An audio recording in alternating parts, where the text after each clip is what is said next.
आज क्रिकेट जगत की एक बड़ी शख्सियत श्री गौतम गंभीर जी भारतीय जनता पार्टी के परिवार में शामिल हो रहे हैं। हम सब उनका स्वागत करते हैं। सबसे पहले मैं भारतीय जनता पार्टी के वरिष्ठ नेता, देश के वित्त मंत्री श्री अरुण जेटली जी से आग्रह करूंगा कि उनका स्वागत करें।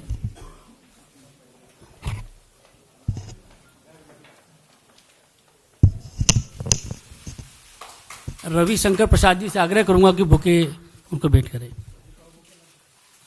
एक और पट्टा दे दो सर, एक पर्ची दीजिए।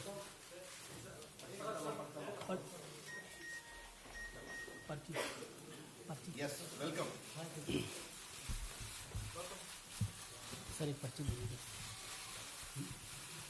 सदस्यता के सिलसिले।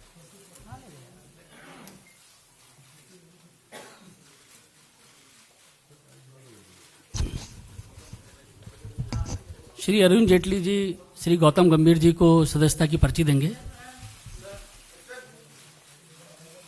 Thank you. मेरा श्री अरुण जेटली जी से आग्रह है कि इस अवसर पर अपना उद्बोधन करें।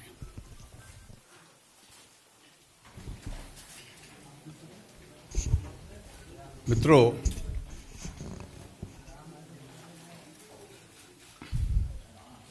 पिछले कई दशकों से भारतीय जनता पार्टी का काफी विस्तार हुआ है। देश के अन्य हिस्सों में भी पहले जहां हम कमजोर होते थे वहां भी विस्तार हुआ है। आज हम वहां भी जीतने की स्थिति में हैं और एक प्रकार से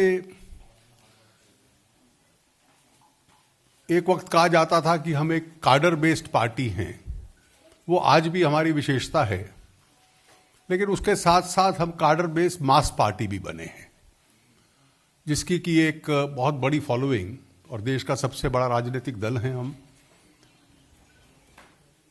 और हमारी पार्टी में हमारे कार्यकर्ता भी नेतृत्व तक पहुंचते हैं और प्रमुख नागरिक जो देश के हैं, विशेष रूप से जिन्होंने किसी ना किसी क्षेत्र में एक्सीलेंस प्राप्त की हो, ऐसे लोगों को भी पार्टी में लाना, और क्योंकि देश की बागडोर हमारी पार्टी के और हमारे सहयोगियों के हाथ में है और उम्मीद है कि रहेगी, तो इस प्रकार के लोगों से हर क्षेत्र की और पार्टी का, सरकार का, देश की नीति का ध्यान जा सके, ये एक हमारी पुरानी नीति रही है। We are also a cadre-based mass party now, where there is a lot of space, and most of our leaders have emerged from our cadre, but we laterally also induct people who have achieved excellence in various fields. तो आज श्री गौतम गंभीर प्रसिद्ध नाम है, बहुत दशकों तक cricket खेलते रहे और क्रिकेट में एक बहुत बड़ा स्थान हासिल किया। विशेषता यह है कि ये दिल्ली में ही जन्मे पले, यहीं पर पढ़े और दिल्ली में मॉडर्न स्कूल, फिर हिंदू कॉलेज और उसके बाद दिल्ली में हर स्तर पर क्रिकेट खेली। Under 16, under 19, Ranji trophy, captain रहे दिल्ली के बहुत सालों तक। हिंदुस्तान के लिए क्रिकेट खेली और एक्सेल किया अपने करियर में। आईपीएल में 2 टीमों के कैप्टन रहे और उसके बाद 2007 में T20 का वर्ल्ड कप जो भारत ने जीता और 2011 में 50 ओवर ओडीआईज का वर्ल्ड कप जो भारत में जीता, तो उसके फाइनल्स में इनकी पीक परफॉर्मेंस ही एक प्रकार से दोनों जीतों में इनका बहुत बड़ा रोल था, पिछले दोनों विश्व कप में। और आज ये भारतीय जनता पार्टी को में शामिल हो रहे हैं और अपने क्षेत्र में काम करने के बाद क्रिकेट की फील्ड में खिलाड़ी के रूप में आप रिटायर रहे हैं, लेकिन खेल के साथ जुड़े हुए हैं कमेंटेटर के रूप में, एक विशेषज्ञ के रूप में। तो आज ये पार्टी में शामिल हो रहे हैं। हम इसको एक बहुत ही महत्वपूर्ण इंडक्शन अपनी पार्टी में मानते हैं और मैं उनका स्वागत करता हूं। अभी वो राष्ट्रीय अध्यक्ष जी से भी मिले हैं और पार्टी में आने से इनका जो पूरा टैलेंट है उसका पार्टी प्रयोग करेगी और मुझे विश्वास है कि पार्टी को इनके आने से बहुत बहुत लाभ होगा। मैं इनका स्वागत करता हूं। एक मिनट, इससे पहले कि गौतम गंभीर जी आपके संदर्भ में विचार रखें, रवि जी इस अवसर पर कुछ कहना चाहते हैं। मित्रों, जो माननीय अरुण जेटली जी ने कहा है सर, उसमें दो चीज़ें जोड़नी है। गौतम गंभीर जी अभी तक भारत की ओर से 58 टेस्ट मैचेस खेल चुके हैं और 150 वनडे, और he has contributed about 11,000 runs in international cricket on behalf of India. So therefore, उनका प्रोफेशनल स्टैचर क्या है, प्रधानमंत्री नरेंद्र मोदी जी की लीडरशिप से प्रभावित होकर और जो भारत ऊंचाई पर बढ़ रहा है उनकी अगुवाई में बीजेपी एनडीए के साथ, इसने उन्हें बहुत प्रभावित किया है, जिसके कारण वो बीजेपी में आज ज्वाइन कर रहे हैं। बाकी अनिल जी, बाकी अब मैं गौतम गंभीर जी से आग्रह करूंगा कि जो भी उनको इनिशियल कमेंट्स करना है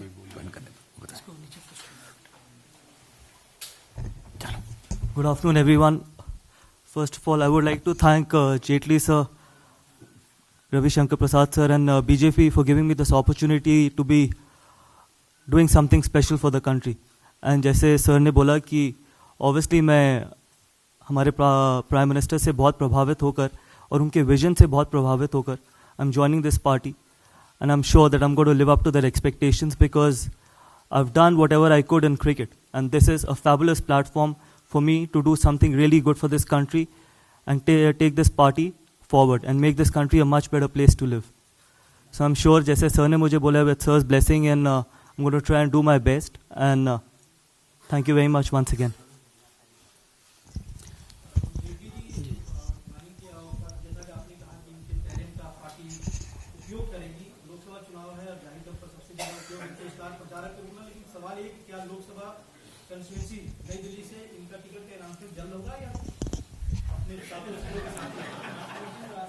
ऐसा है कि पार्टी में एक व्यवस्था है तय करने की, और ये विषय सारे इलेक्शन कमेटी पे छोड़ दीजिए आप. ऐसा ये विषय भी आप इलेक्शन कमेटी पे छोड़ दीजिए. वो पार्टी में शामिल हुए हैं और जो पार्टी कहेगी वही करेंगे. देखिए, वो तो निश्चित रूप से एक कार्यकर्ता के रूप में और एक कैंपेनर के रूप में तो सक्रिय रहेंगे ही. इनका और क्या प्रयोग पार्टी करती है वो औपचारिक रूप से पार्टी निर्णय लेगी. जब निर्णय लेती है आपको बतला देंगे. विकास भदौरिया.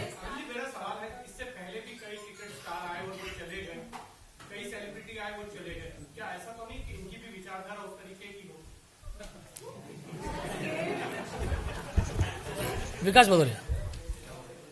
विकास, ऐसा है कि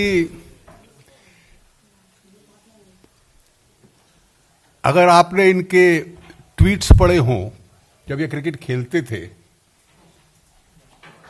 और अगर आपको वो विजुअल याद हो जो इनका शायद सबसे प्रसिद्ध विजुअल है कि पाकिस्तान के मैच में जब एक प्रकार से कोई अनप्लेजेंटनेस आई, तो जो हमारा पुराना अनुभव है एक क्रिकेटर था कि वो ज्यादा पाकिस्तानी सिंपथाइजर बन गए. कम से कम इनका इतिहास वो नहीं लगता.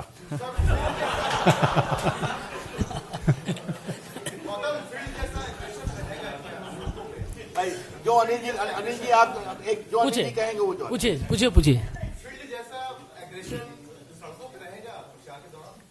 देखिए, अगर उसकी ज़रूरत होगी तो ज़रूर रहेगा, लेकिन मेरे को लगता नहीं है कि उसकी ज़रूरत ज़्यादा होगी। विकास भदौरिया।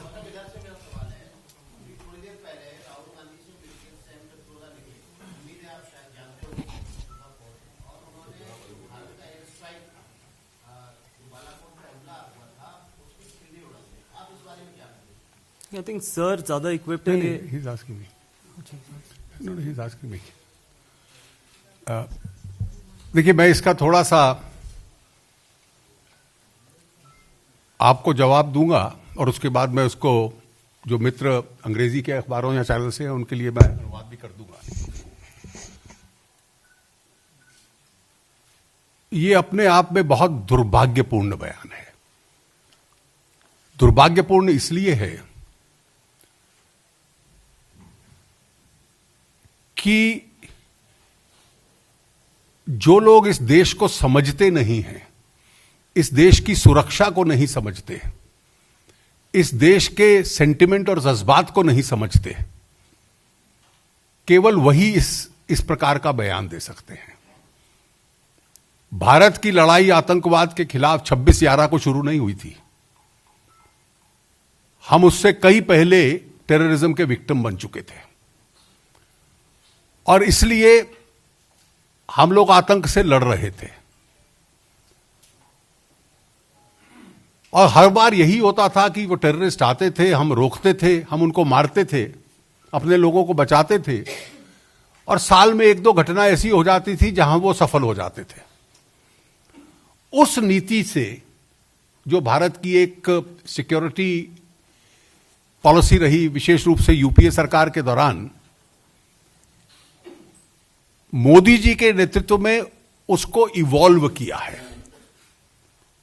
और इवॉल्व किया है इस दृष्टि से कि अब केवल हम देश में अपनी रक्षा करेंगे, जब वो आएंगे तो उनसे निपटेंगे। अब नीति ये नहीं है और आवश्यकता के अनुसार उसका एवोल्यूशन हुआ है। Our security doctrine has evolved कि जहां से आतंक आरंभ होता है, अपनी रक्षा करने के लिए हम वहां उसको डिस्ट्रॉय करने जाएंगे। सर्जिकल स्ट्राइक भी यही थी और एयर स्ट्राइक्स भी यही थी। दुनिया का एक देश ऐसा नहीं है कि जिसने इसकी निंदा की हो। हमारे दोनों ऑपरेशन सफल हुए, टेररिस्टों को बहुत बड़ा नुकसान हुआ। हमारा एक भी सिक्योरिटी फोर्सेस का पर्सनल, आर्मी का सर्जिकल स्ट्राइक में या एयरफोर्स का एयर स्ट्राइक में सैक्रिफाइस नहीं हुआ। हमने सिर्फ टेररिज्म पे अटैक फोकस किया और सफल होकर वापस आए और पूरी दुनिया ने हमारा समर्थन किया। अब आज का यह बयान सैम पित्रोदा का यह दिखलाता है कि उनका मानना यह है कि यह गलत किया हमने। यह तो दुनिया के किसी देश ने नहीं कहा, और किसी ने अगर कहा, यह तो ऑर्गेनाइजेशन ऑफ इस्लामिक नेशंस ने भी नहीं कहा, कंट्रीज ने नहीं कहा, केवल यह पाकिस्तान ने कहा। और उस लाइन को सपोर्ट करने वाले इस देश में आ जाएं और इस देश में एक राजनीतिक दल के आइडियोलॉग हों, तो इस देश का दुर्भाग्य है। मैं ये कहूंगा कि देश को अब यह तय करना है कि वो पुरानी जो सिक्योरिटी डॉक्ट्रिन थी कि वो एलओसी और इंटरनेशनल बॉर्डर को पार करके रोज टेररिस्ट भेजें और हम लोग उसको अपने आप को डिफेंड करते रहें। मैं गौतम गंभीर यहां बैठे हैं तो इसलिए क्रिकेट का उदाहरण देके ज्यादा सरलता से समझाऊंगा। मैच कभी बैकफुट पे खेल के जीता नहीं जाता, फ्रंट फुट पे जीता जाता है, रन तभी बनते हैं। और यही हमारी सिक्योरिटी डॉक्ट्रिन में इवॉल्व हुआ है। अगर गुरु कैसा हो ऐसा हो और उसके विचार ऐसे हों तो शिष्य कितना निकम्मा निकलेगा, आज इस देश को भुगतना पड़ रहा है। English It's a very unfortunate statement for India, an Indian point of view, that somebody who's an ideologue of the Congress party has said so. I think such people have no connect with India's security requirements. The pain that we have suffered, the loss that we have suffered over the last 3 decades because of terrorism, and the sentiment of the Indian people and the Indian forces. Our security doctrine has evolved. We were earlier only defending ourselves when the terrorists came within the country. Today it has evolved that we go to the point of origin of terror and make a preemptive strike because that terror is aimed against India. That's the change which has taken place. Now, every country in the world has supported us at the time of surgical strikes. They have supported us at the time of the air strikes. Only Pakistan was warning us against such an action. They were disapproving it. And they were using the nuclear bluff. On both occasions, the nuclear bluff was also called off. This is now an ideological battle between those who want to defend India through all instruments or strategies at its command, or those who want India to fight against terrorism with kid gloves and with their hands tied behind them.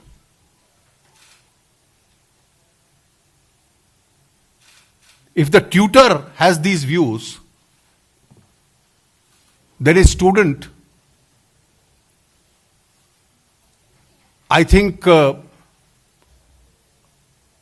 do what the present student is doing.